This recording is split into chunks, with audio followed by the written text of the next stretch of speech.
3 for the Port Commission, and that is the position out west.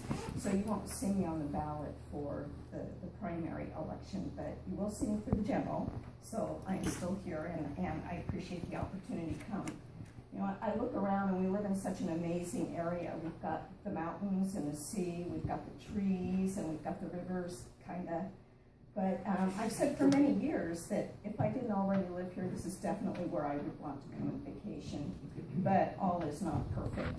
So I started asking myself last year, and I started asking others around me, including Dick.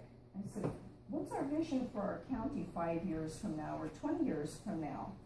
Virtually everyone I've spoken to agrees with me that we want a prosperous county. So how do we get there? We have a dwindling timber export industry, but we continue to export our grown children because of the lack of jobs. If elected, I know how to get there. The port has to be the economic driver for creating job opportunities. Immersed in a cyclic downturn in our timber industry, we need to make sure that our other eggs in the basket are grown into bigger and better business opportunities. That requires a proactive board with vision, creativity, and courage. I will bring all those qualities and more to our port and our county. How? I'll work for more job opportunities by building a composite recycling technology center to diversify jobs. Demand that DNR and the Forest Service provide a reliable, sustainable public timber supply. Solve the Lincoln Tree obstruction at the airport, for heaven's sake. And aggressively market for marine trade businesses. I'll work for environmental stewardship by making sure that we complete the cleanup at the Cape Fly site and the stormwater improvements on the port's waterfront. I'll work for more community engagement. I'd like to publish a quarterly report card for the public, letting them know the status and the future of their assets at the port, and work collaboratively with other government groups such as, the Port Angeles City Council, working on a project there to solve the tree issue at Lincoln Park so that we can restore full use of our runway at the airport. And I'll work with my fellow commissioners to make sure that we work within the confines of a balanced budget in spite of declining timber revenues. I'm running for District 3 Port Commissioner because I know I can make a difference. I have a broad and extensive background. I've owned and operated 3 successful businesses. I've worked for 4 different private companies, 3 different school districts, and the University of Alaska as a night administrator. And I've worked with the federal government.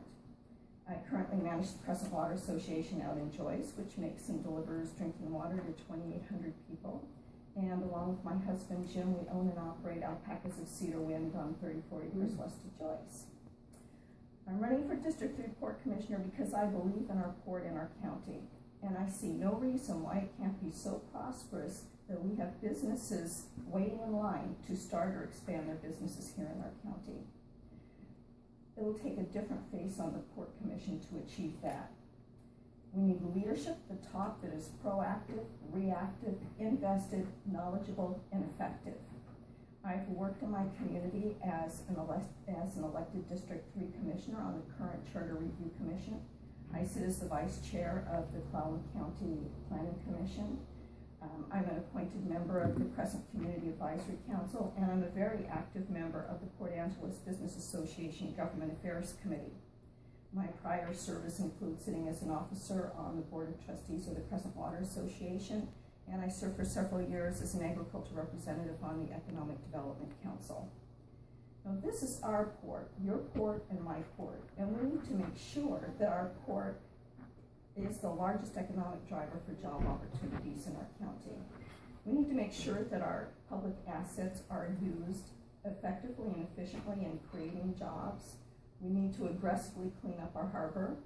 We need to work within the confines of our revenues that we receive. My work experience in the private, public, and federal arenas will help me to make the best choices possible to achieve these goals. I'm eager to roll up my sleeves and dig in as the next District 3 Port Commissioner and work toward a new prosperous future for our port and our county. Thank you. Thank you. Questions?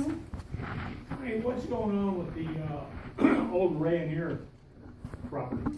Well, the old Rainier property is owned still by Rainier, and the court has no interest. Well, I won't say we don't have any monetary interest in it. It's more important for the port right now to finish its cleanup projects before, and we have a couple of other issues that I say we see. I'm running through an election already. Is that cleanup of that property are you talking about, or just generally?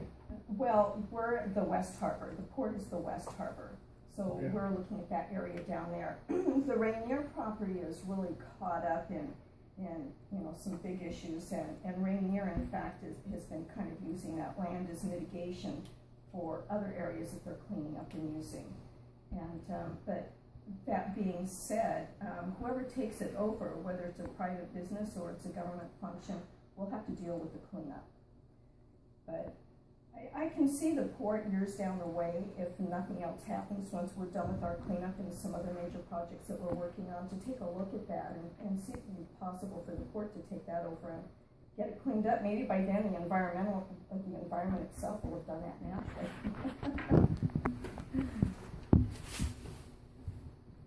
Like I said, I'm Jerry Salas. I serve with Connie on the Planning Commission, and I'm going to tell you, she's a real firefighter. Really a thorough worker, does a lot of digging into areas that I've certainly been doing. I highly recommend her for this job. Amen. Thank you, Jerry. I had a quick comment. Hi. So, I'm interested in the composite deal, and I know that's been worked on. What do you think about that? I mean, some say it's bust, some say it's boom. What are your thoughts about that? Well, that is a really exciting project that's being worked on, and Commissioner McAleer, if you have a chance to go to the port site, there's a link on there where you can see the testimony that she gave to the Energy Commission back in Washington, D.C. She was invited by Maria Cantwell to speak because Cantwell is, and trying to get their money for their budget, for their department. They put forth these projects that can be worked on, and there's $10 million in energy funds that are available out there, and she went up against some big hitters back there, and she did a very good job. It's a really exciting industry to get into. Right now there's companies like Boeing who are throwing their scraps away, and they're looking to be able to sell it at a low rate to other entities who can take the kind of unfinished, they call it pre-preg product, which means that the fibers and all the chemicals are already in there. It just needs to be heated a little bit. No other chemicals are added to put it into forms to punch out new products. It is a risky business. However, I know that there is work afoot. There's one or two really big companies who are very interested. We've gotten interest internationally in that project, and I see it really taking off. They're getting ready to start a nonprofit association board to set up that whole industry there, and hopefully the right 3 people will be picked to make sure that it stays really active and really goes. Do you support it then? Or you Absolutely, okay. Absolutely. I know that ACTI, that's the Applied Composite Technology Institute, is having some issues right now with getting employees who, let me just say, can pass the drug test. Yeah. But I really think that part of that is related to how much money is being offered as an hourly rate to them. Kind of sort of, you get what you pay for. So, yeah, we have to deal with those people who have some drug issues, but if they were to raise their salary, again, you get what you pay for. Thank you. So I think they're being encouraged to do that. Thank you. Any other questions? Well, thank you very much for this Thank you. opportunity.